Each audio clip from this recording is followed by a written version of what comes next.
Gel bugün en büyük korkumuzun, o sirli kapının, ölümün önünde dayanaq.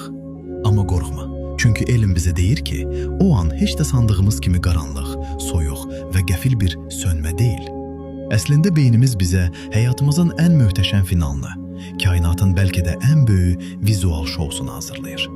Təsəvvür et, bedenin yorulur, ürək yavaş-yavaş mən dincəlməliyəm deyir ve dayanır.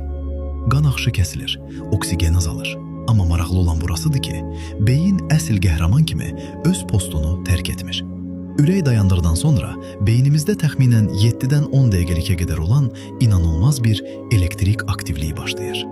2022-ci ildə elm adamları təsadüfən bir xəstənin ölüm anında beyin dalğalarını qeydə aldılar və gördükləri şey qarşısında donub qaldılar. Beynimiz o an gamma dalğaları yaymağa başlayır. Bu dalğalar nədir bilirsən? Biz en yüksek konsentrasiyada olanda, derinden bir şeyi hatırlayanda veya meditasiya edəndə yaranan dalğalardır. Yani beyin sönmür, əksine en yüksek gücüyle parlayır. Sanki bir kitapxanaçı kitapxana bağlanmazdan əvvəl bütün işıqları yandırır ve en değerli kitabları masanın üzerine koyur. Bəs o bir neçə dəqiqəyə sığan o həyat filmi necə mümkün olur? Beynimizdeki hipokampus, yani bizim yaddaş merkezimiz, son bir defa bütün arşivin kapılarını taybatay açır. Ama bu dağınıq arşiv değil. Beynin neyrokimyevi laboratoriyası işe düşür ve inanılmaz miqdarda endorfin ve DMT, başka sözle ruh molekulu ifraz edir. DMT elə bir maddədir ki, o zamanı ve mekanı bükür. Yani həmin bir neçə dəqiqə sənə bir əsr kimi gələ bilər. Sen ananın sığalını, uşaqlıqdakı o qayğısız yay günlərini, ilk sevginin titremesini sadece hatırlamırsan, sen onları yeniden yaşayırsan.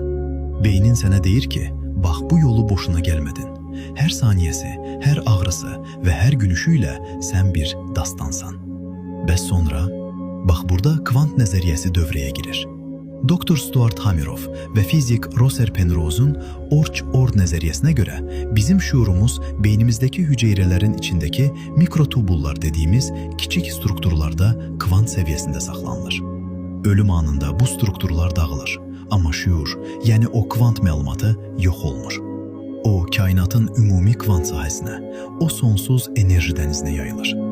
Bu o deməkdir ki, sen beden adlı bu dar qəfəsdən çıxıb ulduzların arasına, gəldiyin o büyük enerjiye qaydırsan.